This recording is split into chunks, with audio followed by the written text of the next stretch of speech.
How's everyone? So it's been a while since I've done a video about conversion disorder, another name, functional neurological disorder. And I just want to tell you how I've been because it's been a while since I posted an actual video. I've been doing pretty good. I've been trying to walk without my cane now, but I still struggle with unbalanced, and so I think I'm always going to need my cane or a wheelchair for days that I can't. So one thing I've learned with everyone is not two people, not, how can I say that, like, there's no such thing as two people dealing with conversion disorder the exact same. Everybody's completely different because it's the brain that's causing all these abnormal symptoms that are that doctors are struggling to know about. And how can I say that better?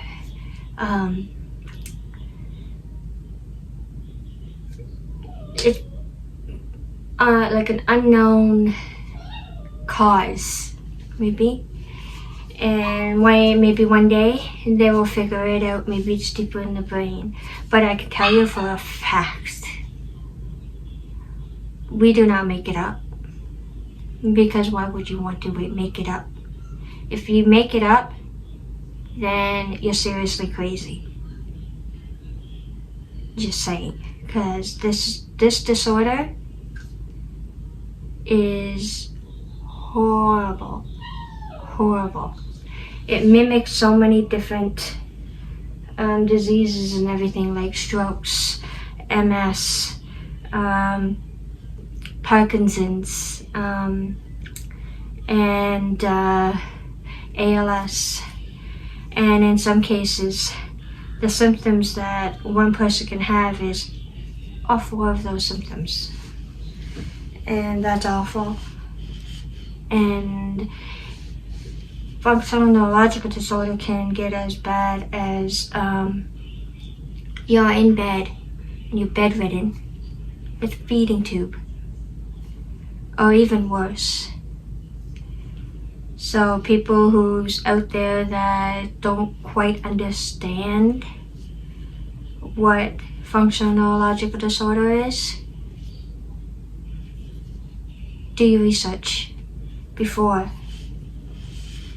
you try to fake this, because I know I would never, because right now it's been 3.5 years that I haven't been working, and I've been working since I was 19, and now I'm just unable to work.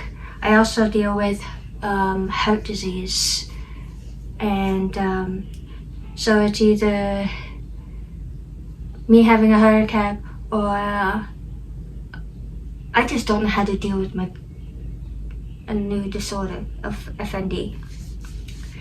And I really want to go to work, but how can I tell somebody that I can't stand too long, can't talk too long, not the greatest memory, I forget a lot, I can't hold nothing too long because of my essential tremors, and or what else? And I'm not trying to make these up. I'm really not trying to, because I really do want to work.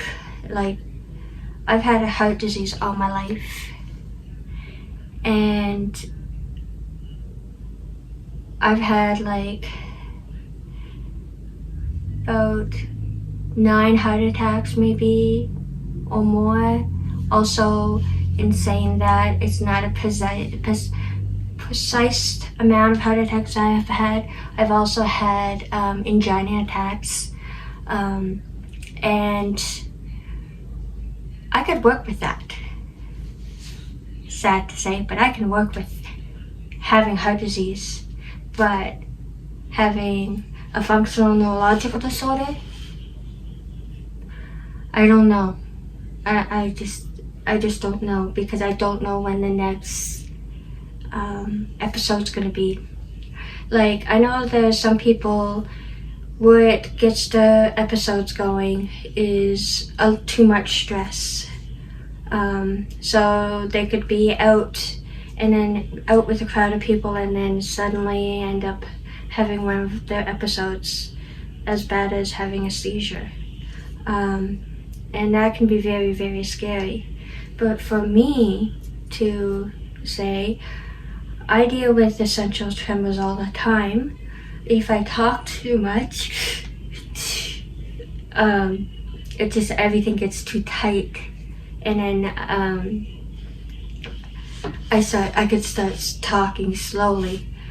So but when I know I'm gonna have a real bad episode, like I can feel in my back's getting stiff and it's really, really hurting. And so then I know, okay, I gotta relax my back, put a heating pad on, because I don't like taking medications all the time. So I'll just put a heating pad on and try to relax the muscles.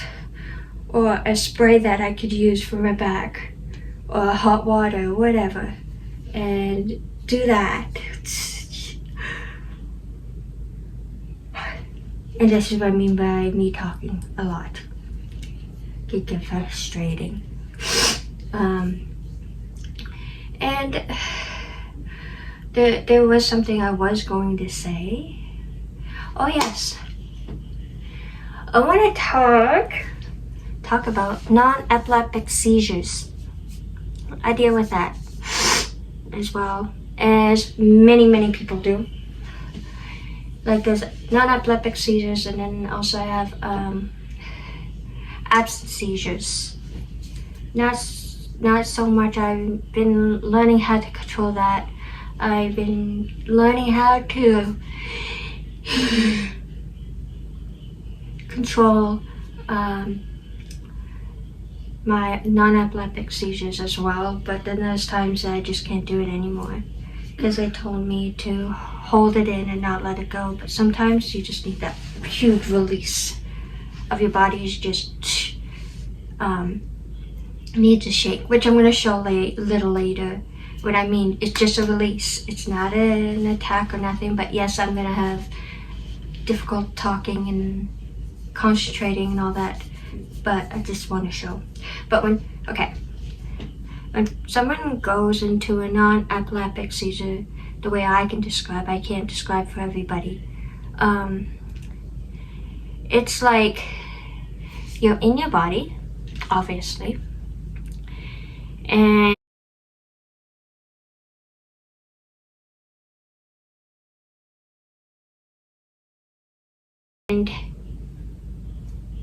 it's like your whole body goes into a shake and everything, but you're there, you're looking, or you're listening. Well, let's just say you're listening, because you usually have your eyes shut, but you have no control, and your body is going into a panic mode, and you can't control it, but you hear everything.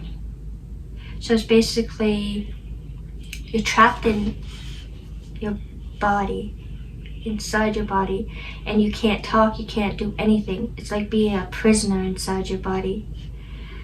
So when somebody says, oh, it's just a non-epileptic seizure,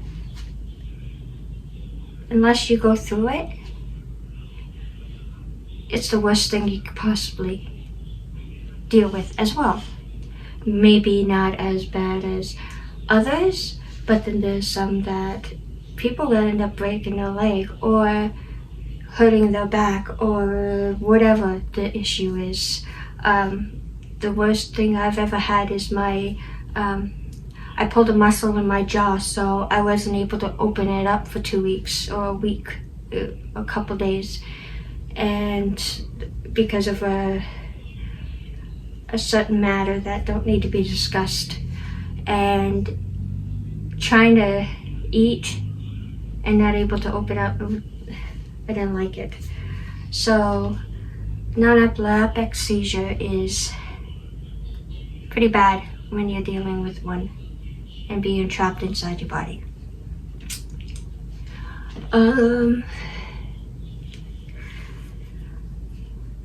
See what else.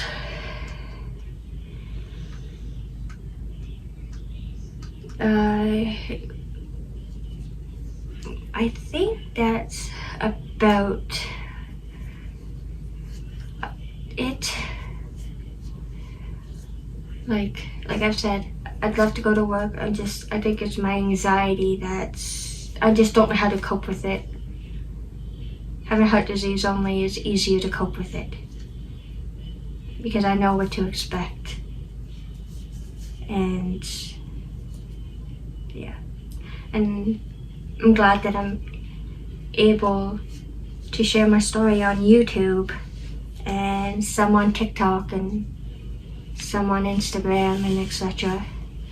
Because when this happens to you the very first time, it could be terrifying. Just a quick thing, because I've already said it 100 times. My first symptom was a tremor in my right arm by me when I was at work reaching some ketchup packages. Not ketchup packets, cups, ketchup cups, whatever you want to call them. And I noticed a big tremor, and then right after that I had this like a I can't say it,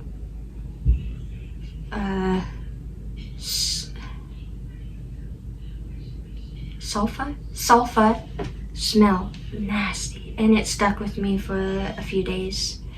And then after all that, then my legs start tremoring, and then it just blown. And then I noticed for myself that the first 2 years was difficult because all these new symptoms came and it scared me.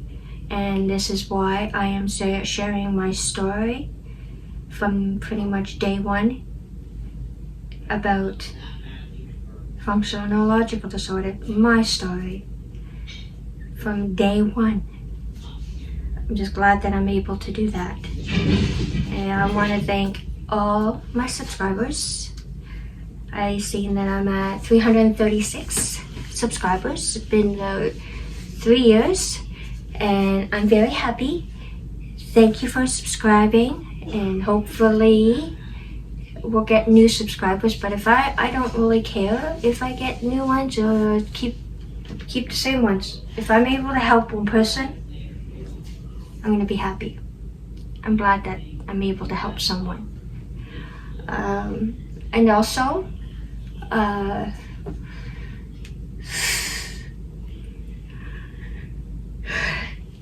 if you have any questions, please comment, because sometimes I just don't know what to talk about, because I pretty much have everything. I have everything that I know down already. But I'll continue sharing my story and any exciting activities I've done, and all that. So, yeah. But before I go, like I said, I just want to show you a release. I'm only going to do it for a second, because if I do it too long, then it's just not going to... Nah. Maybe I won't.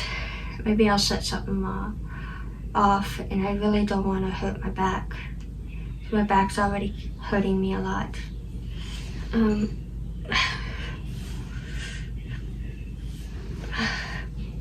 Maybe another time, but in the videos you see, I just don't want another symptom to hit, just in case, because it's been a while since I did it, because like I said, the doctors tell me to hold a lot in, and I've done that, and even hold my tremors in, and so now I just don't know how to release them sometimes. But when they want to, they'll they'll do what they need to do. So yeah, everybody have a wonderful day, and thank you for listening. Thank you.